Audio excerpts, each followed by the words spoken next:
तर सलग आज दुसऱ्या दिवशी सुनावणी होत आहे. काल ज्या प्रकारे सुनावणी झाली, दोन्ही घरांनी आपली बाजू मांडली आणि अध्यक्षांची भूमिका कशा प्रकारे बघता तुम्ही या सगळ्या गोष्टी? सुरुवातीलाच मी या विषयावर सांगितलेलं आहे की शेड्यूल 10 प्रमाणे हे सगळे अधिकार माननीय अध्यक्षाचे आहेत आणि त्या पद्धतीनं एका वेळेच्या बंधनामध्ये हे सगळे निर्णय घेण्याची जरूरत होती. पण पहिल्यांदा महाराष्ट्राच्या इतिहासात, कारण की महाराष्ट्रातलं विधिमंडळाच्या कामकाजाचं कौतुक हे नेहमी देशपातळीवर केलं जातं, पण ज्या पद्धतीनं महाराष्ट्रातलं जे राजकारण घाणेरडं करण्याचं काम जे BJP करते आहे त्याचं हे दर्शनही आपल्याला विधिमंडळाच्या कामकाजातलं पाहता आलं. आणि माननीय सुप्रीम कोर्टाला राज्याच्या विधानसभेच्या अध्यक्षावर ताशेरे ओढावं लागले, हीच खऱ्या अर्थानं महाराष्ट्रासाठी एक प्रकारचं म्हणजे महाराष्ट्राच्या विधिमंडळाच्या राजकीय व्यवस्थेला कलंक लावण्याचं काम आताची लोक करतात आहेत असं चित्र त्याच्यातून स्पष्ट होत आहे. त्यामुळे त्या विधानसभा अध्यक्षाच्या खुर्चीचं पावित्र्य हे नेहमी कायम राहावं, कारण की मोठी मोठी लोक त्या खुर्चीवर गेली. देशाच्या लोकसभेचं सुद्धा नेतृत्व विधानसभा अध्यक्षाच्या महाराष्ट्राच्या खुर्चीने केलेलं आहे, असं या खुर्चीचं महत्त्व आहे. त्यामुळे आज जे चाललेलं आहे ते बरोबर नाही चाललेलं आहे. आता आपण पाहतोय की काल सुनील प्रभूंनी डॉक्टर बाबासाहेब आंबेडकरांच्या संविधानामुळे मी आमदार झालो अशा पद्धतीचं त्यांनी त्यांचे जे काही बयान चालले होते त्याच्यामध्ये, पण तो बाबासाहेब आंबेडकरांचा नामोल्लेखसुद्धा प्रोसिडिंगमध्ये येऊ द्यायचा नाही. या पद्धतीनं अगर समजा विधानसभा अध्यक्षाच्या मदतीनं कारवाई होत असेल तर हे फारच चुकीचं चाललेलं आहे. दुरुस्ती व्हावी. विधानसभेचं अधिवेशन लागलेलं येणार आता 7 डिसेंबरपासून सुरू होत आहे आणि यावर्षी यावेळेची चर्चा ही याच्यावरही आम्ही विधानसभेमध्ये आणू, कारण की अखेरी विधानसभा अध्यक्षाचे काही अधिकार असतात, त्या अधिकारात हस्तक्षेप करायचं काही कारण नसतं. पण या पद्धतीनं महाराष्ट्राच्या विधिमंडळ कामकाजाला काळीमा लावण्याचं काम होत असेल तर निश्चितपणे याच्यात आम्हाला शांत बसता येणार नाही. आम्ही विधानसभा अध्यक्षांशी आम्ही विचारू.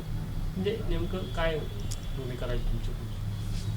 हे बघा, महाराष्ट्राची प्रतिमा अगर खराब होत असेल या सगळ्या चुकीच्या राजकारणामुळे तर बिलकुल याच्यामध्ये शांत बसण्याचं कुठलंही कारण होणार नाही. आणि आयुधाच्या माध्यमातून माननीय अध्यक्षांना विधानसभा सदस्यांना प्रश्न विचारण्याचे अधिकार आहेत, त्या आधारावर आम्ही ते प्रश्न विचारू.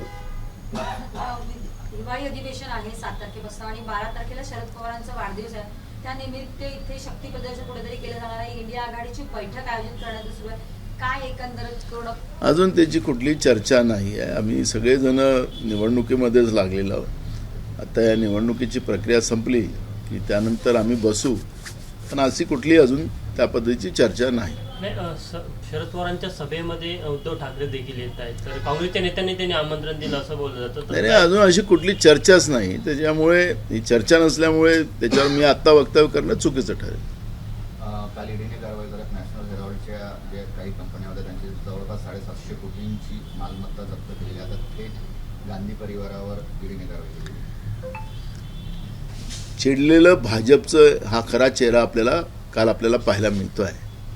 5 राज्याच्या निवडणुकामध्ये त्यांची हार आता निश्चित ठरलेली आहे. लोकांचा कौल आमचे नेते राहुल गांधींच्या नेतृत्वात आणि मल्लिकार्जुन खरगेंच्या नेतृत्वामध्ये लोकांचा कौल आपल्याला पाहायला मिळते आहे.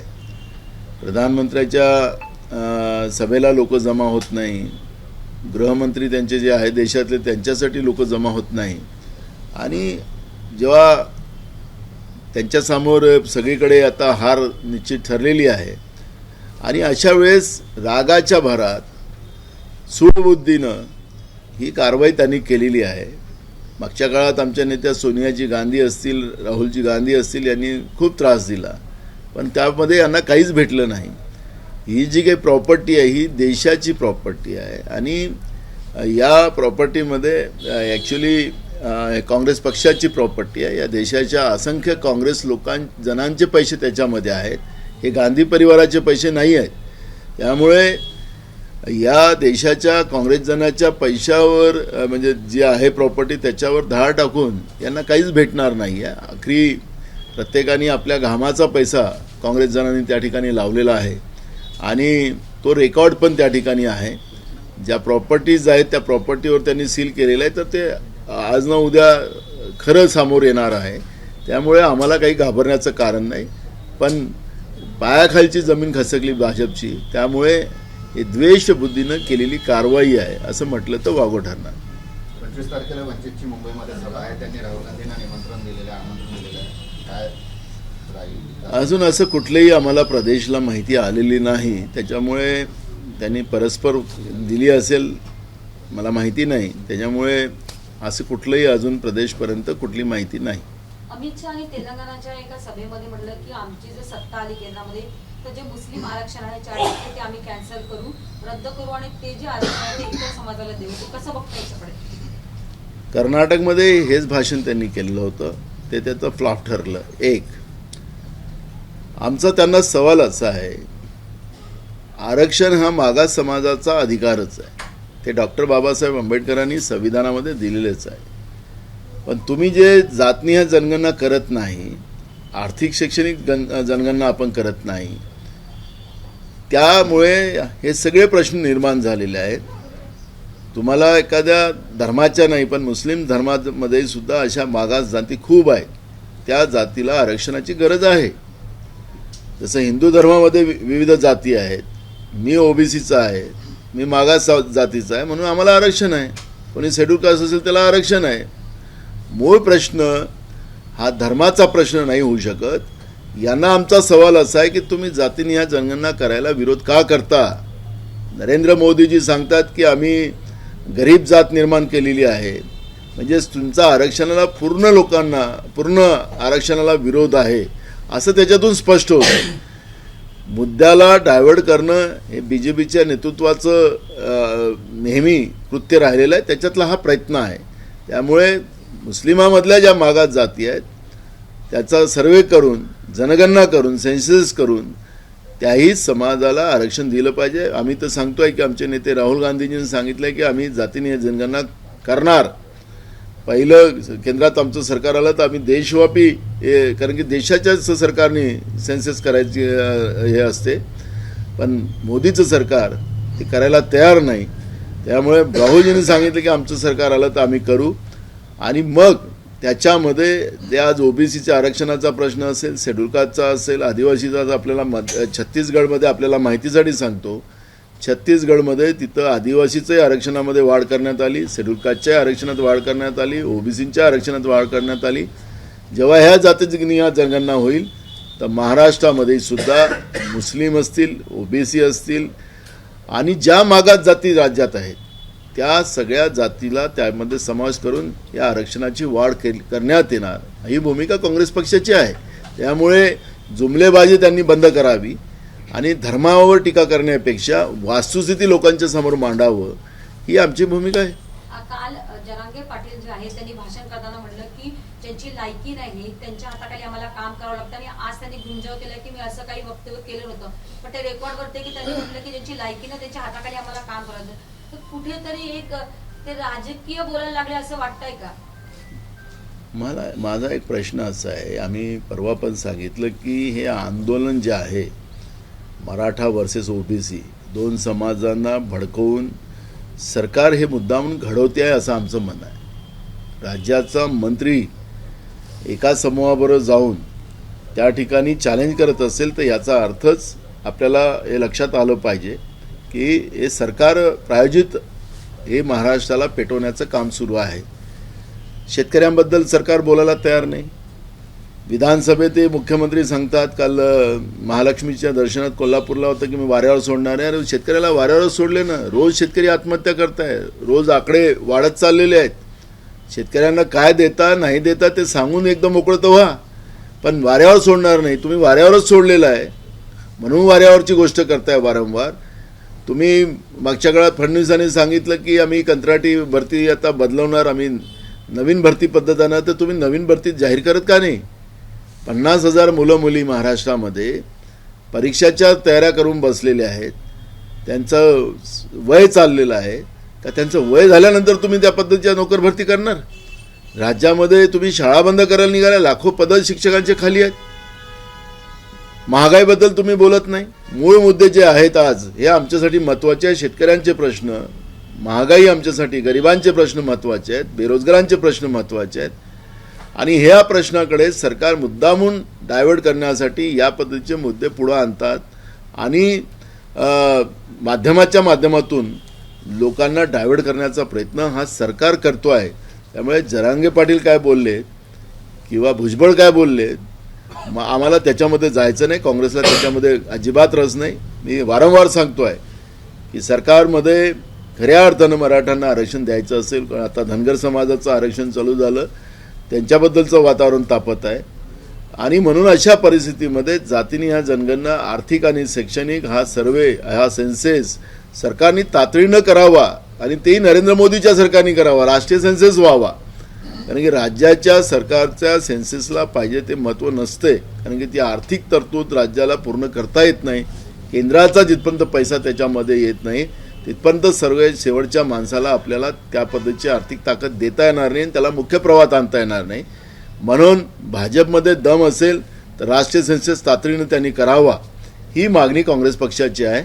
आणि म्हणून अशा अमित शाह साहेबांनी ज्या पद्धतीची जुमलेबाजी केली किंवा जरांगे काय बोलले, त्याच्यामध्ये आम्हाला काही घेणे देणं नाही. पंढरपूरच्या कार्तिकची जी शासकीय महापूजा आहे त्याला उपमुख्यमंत्री देवेंद्र फडणवीस जाणार आहे. कुठेतरी अजित पवार तुमच्या काळामध्ये नंबर 2 होते, आता ते नंबर 3 झाले, जवळपास सिद्ध झाले, म्हणजे असं वाटतं. मग आता तिथं ते विकासासाठी गेलेले आहेत.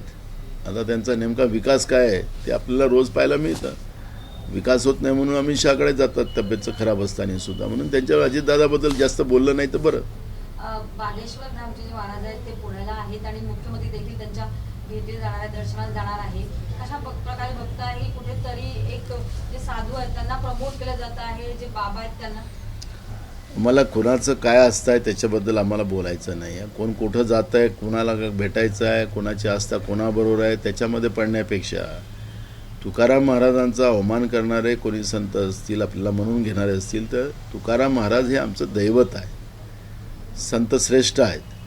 त्यांचा अवमान करणाऱ्या कुठल्या व्यक्तीला भेटायला राज्याचा मुख्यमंत्री जात असेल तर मग ही बाब एक प्रकारची गंभीर आहे. त्याच्यामुळे कोणाची आस्था कोणाबरोबर असेल तर त्या आस्थेला काही विरोध करायचं काही कारण बनत नाही. त्यामुळे त्यांनी जावं भेटायला, नाही जावं तो त्यांचा प्रश्न आहे. त्याच्यामुळे त्याच्यावर फार काही प्रतिक्रिया देण्यापेक्षा आमच्यासाठी शेतकऱ्यांचे प्रश्न हे महत्त्वाचे आहेत. अजूनही धान खरेदी केंद्र सुरू नाही झाले आहेत, अजूनही शेतकऱ्यांचे पिकं सपोर्ट प्राईसची खरेदी यांनी केलेले नाही. सरकार आपल्या दारीच्या माध्यमातून जनतेच्या पैशाची लूट सरकार करते आहे. कालच भंडाऱ्यामध्ये जेव्हा सरकार आपल्या दारीमध्ये करोडो रुपयाचा जनतेच्या पैशाचा चुरोडा त्या ठिकाणी सरकारने केलेला आहे. आणि तरी मुख्यमंत्री म्हणतात की आम्ही पेंडॉल ताणलं, लोकांसाठी ताणलं. ते कोणाच्या पैशाने, पण कशासाठी गेलात तुम्ही? उपमुख्यमंत्री, अर्थमंत्री राज्यातले सांगतात की आम्ही 1900 कोटी रुपयाचं वाटप केलं. काय वाटप केलं? ज्या काँग्रेसच्या काळातल्या योजना होत्या, 7/12 वाटप, व्यक्तिगत लाभाच्या योजना, त्या पंचायत समिती, ग्रामपंचायतच्या पातळीवर होत होत्या. तुम्ही काय नवीन काय केलं? पण तुम्ही जे जनतेची आणि त्या जिल्ह्याच्या लोकांचे पैसे, कारण की आज अनेक गावात साथे जायला रस्ते नाहीत आणि तुम्ही कोट्यावधी रुपये त्या ठिकाणी लूटपाट करतात कमिशन खाण्यासाठी. पेंडॉल 70-80 लाखाचा आणि तुम्ही 3.5 कोटी रुपयाचा पेंडॉल त्या ठिकाणी तयार केला. म्हणजे कोट्यावधी रुपये तुम्ही तुमच्या बगलबच्च्यांच्या घशात टाकतात आहात. हे सगळे चित्र आपण पाहतो आहे. त्याच्यामुळे या सरकारने तातडीनं या सगळ्या गोष्टीकडे लक्ष करण्याचं आहे. कोण कार्तिक आषाढीच्या पूजेला जातं आणि कोण जात नाही ते आम्हाला त्याच्यातलं काय घेणं. आमचा पांडुरंग आमचा शेतकरी आहे, आमचा पांडुरंग आमचं शिकलेले मुलं मुली आहेत, आमचा गरीब माणूस आमचा पांडुरंग आहे. आणि म्हणून त्या पांडुरंगाला न्याय द्या अशी भूमिका काँग्रेस पक्षाची आहे.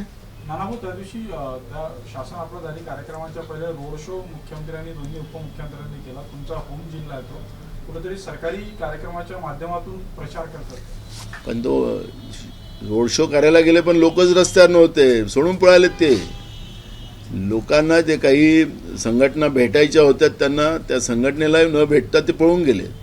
रोड शो त्यांनी जाहीर केला होता पण लोक रस्त्यावर नसल्यामुळे त्यांची परिस्थिती गंभीर झालेली आहे. तर त्यांनी काय प्रचार करावा तो त्यांचा प्रश्न आहे, पण जनता तर पाहिजे ना त्याला सपोर्टला. तर भंडारा जिल्ह्याच्या जनतेने सांगितलं की तुमचं काही काम नाही, बाय बाय केलं त्यांना आणि ते चालले गेले. आणि त्यांच्या गेल्यानंतर त्या ठिकाणी रस्ता रोको अनेक संघटनांनी केल्यात की आम्हाला न भेटता मुख्यमंत्री उपमुख्यमंत्री पळून गेले. आणि त्याच्यानंतर कलेक्टर आणि एसपीनी सगळ्यांची मध्यस्थी करून ते सगळ्या संघटनेचा रस्ता जो रोको होता तो थांबवला. नाहीतर यांना काही घेणं देणं नाही. हे तर तिथं दाखवायसाठी आले होते आपले चेहरे. तसे बसवरच राहतात त्यांचे चेहरे. काही मधल्या काळात तर काही लोक काळ्या तोंडाला फासत होते, तसंही आपण पाहिलं. पण आज जी काही परिस्थिती आहे जनतेच्या पैशाची उधळपट्टी करणं हेच त्यांचं काम आहे. विजय वडेट्टीवारांची जी भूमिका आहे त्यावर आता मोठ्या प्रमाणात जे आहे वाद होत आहे. छगन भुजबळांनी याला त्याला समर्थन दिले नाही, आमच्या पक्षाच्या भूमिकेला समर्थन आहे असं ते म्हणत असेल तर मग ते त्या मंचावर कशासाठी गेले होते? का पक्षाची परवानगी घेऊन गेले होते की नाही? मला मूळ प्रश्न आहे की मी होतो निवडणुकीच्या प्रचारामध्ये, काय झालं ते मला माहिती नाही. आता जेव्हा आम्ही भेटू त्यावेळेस त्यांच्याशी या सगळ्या विषयावरची चर्चा करू. तुम्हाला त्यांच्याकडून जास्तची माहिती पाहिजे असेल तर तुम्ही त्यांना भेटून त्यांच्याकडून विचारून घ्या. पक्षाची भूमिका त्यांनी सांगितलं होती का पक्षाच्या परवानगीने ते तिथे गेले होते की नाही? ते ओबीसी नाही, मी नव्हतो इथं, त्याच्यामुळे माझा काही संपर्क नव्हता त्यांच्यासोबत. त्याच्यामुळे आता मी आलेलं, आता जेव्हा भेट होईल त्यावेळेस त्यांची चर्चा करू. पुन्हा वडेट्टीवारांनी एक आणखी वक्तव्य केलं होतं की बाबासाहेबांनी जर धर्मांतरण केलं असतं तर ते निर्माण झालं असतं, मुस्लिम जर धर्म स्वीकारला असता तर आज परिस्थिती आणखी वाईट झाली असते असं त्यांनी. मी ऐकलं नाही. तुम्ही त्यांच्याशी काय असेल तर स्पष्टीकरण तुम्ही घेऊ शकता. राजकारणामध्ये ट्विटवर आता सुरू झालेले फोटो ट्विट करणं, मकाऊ मधले चंद्रशेखर बावनकुळेंचे फोटो ट्विट झाल्यानंतर भाजपनं तुमचे पण जुने फोटो ट्विट केले. कुठेतरी एक पर्सनल अटॅक करणं राजकारणामध्ये सुरू झालंय का? दोन गोष्टी आहेत. भाजप ज्या पद्धतीने वागते आहे, जी निस्ता आहे, आपण पाहिलं असेल की उपमुख्यमंत्र्यांनी गृहमंत्र्यांनी स्टेटमेंट केलं की ते माफ करून ते फोटो दाखवलेले आहेत. पण बावनकुळेंनी तातडीने सांगितलं की मी स्वतः होतो तिथं. त्याच्यानंतर त्यांचं स्टेटमेंट आलं. तर ते कसं आपल्या लपवतात ते त्याच्यातून स्पष्ट होतं. राहिलं संजय राऊतांनी जे ट्विट केलं होतं त्याच्यामध्ये मी सांगितलं होतं की बावनकुळेसारखे दिसतात, त्याला गृहविभागाने ते तपासावं, वास्तविकता काय हवी ती माहिती जनतेला द्यावी. सार्वजनिक आहे, आमदार आहेत, ते लोकप्रतिनिधी आहेत, एका मोठ्या पक्षाचे, देशातला नाही तर जगातला मोठा पक्ष भाजपचे ते राज्यातले प्रदेशाध्यक्ष आहे. अशा व्यक्तीच्या बद्दलचे अशा पद्धतीचा फोटो येतो, त्याची माहिती द्यावी एवढंच मी म्हटलं होतं. आता आमचं आहे तर ते आमच्याबद्दल तर आता त्यांना फारच प्रेम आहे, त्याच्यामुळे मी काही त्याच्यावर बोलत नाही. आम्ही मुद्दाहून असं आहे की हिनवायचं कोणाला कसं, त्याचं त्या भाजपची ते आहे. आता संजय राऊत सांगतात की 3.5 कोटी रुपये एका तासात त्यांनी उडवले, तिथं हारलेत. आता हे गंभीर आरोप आहे. एकीकडे नरेंद्र मोदीजी मैंने खाऊंगा न खाने दूंगा सांगतात. आता ते संजय राऊतांनी केलेला आरोप काही छोटा नाही आहे, मोठा आरोप आहे. म्हणजे नुसतं ते तिथं बसलेले आहे इथपर्यंत नाही, पण त्यांनी 3.5 कोटी रुपये एका तासात त्यांनी तिथं हारलेत, अशा पद्धतीचा आरोप हा गंभीर आहे. त्याच्यामुळे भाजपला जे संजय राऊतांनी केलेल्या आरोपाचं खंडन केलं पाहिजे, त्याला वास्तविकता लोकांसमोर मांडली पाहिजे. तर ते ज्या पद्धतीनं हे महाराष्ट्राचं राजकारण घाणेरडं करायचं काम जे चाललेलं आहे त्याला थांबवलं पाहिजे, कारण ते सत्तेत आहेत. सत्तेमध्ये हे थांबवण्याची सत्ताधीशांचंच काम आहे. पण लोकांचं जे काही नाही त्याच्याबद्दलचं काही सांगायला निघाले असतील, नसेल त्यांनी 3.5 कोटी रुपये खर्च केलेत, काय असेल त्याच्या जो पुरावे आहे ते सांगतात, तर बिलकुल समोर करून घेतलं पाहिजे, अशी भूमिका आमची आहे. पण आता या पद्धतीच्या समजा भूमिका त्या पुढं आणून राज्यातलं वातावरण खराब करायचा प्रयत्न करत असतील, आणि आम्हाला त्याच्यातला रस नाही. मी तुम्हाला सांगतो की कोण मकाऊमध्ये जा की कोण कुठं जा, आमचं काँग्रेसचं काही त्याचं घेणं देणं नाही. आमची भूमिका त्याच्यातली स्पष्ट आहे की आम्हाला राज्यातलं सरकार हे जनतेसाठी असलं पाहिजे, पण आज महाराष्ट्रातलं सरकार जनतेसाठी नाही. म्हणून मोठ्या प्रमाणात शेतकऱ्यांच्या आत्महत्या होतात आहेत, म्हणून मोठ्या प्रमाणात तरुण गृहिणी आत्महत्या करतात आहेत. आणि या सगळ्या गोष्टीला सरकारने उत्तर द्यावं ही भूमिका काँग्रेस पक्षाची आहे. आम्हाला कोणाच्या व्यक्तिगत जीवनामध्ये हस्तक्षेप करायचा कुठलाही रस नाही आणि तो आमचा अधिकार पण नाही, त्याच्यात आम्हाला जायचं पण नाही. पण जे तुमच्या मीडियाच्या माध्यमातून संजय राऊत जे आरोप करतात आहे त्याच्यावर भाजपने प्रॉपरली त्याच्यावर स्टेटमेंट दिलं पाहिजे की हे 3.5 कोटी रुपये त्यांनी एका तासात ते जुयात हारलेत असा हा जो आरोप आहे हा खऱ्या अर्थानं गंभीर आरोप आहे. विदेशात तर काय आता सगळ्यात जास्त या सरकारमध्ये आमचे आमदार विदेशातच आहेत यावेळेस. आता पहिल्यांदा इतक्यांदा आमचे आमदार विदेशात गेले. त्यामुळे मला त्या विदेशात कोण कुठं जातात काय जातात मला त्याच्यावर जायचं नाही आहे. पण जनतेच्या प्रश्नाचं काय याचं उत्तर सरकारने द्यावं ही आमची भूमिका आहे. एबीपी माझा, उघडा डोळे बघा नीट.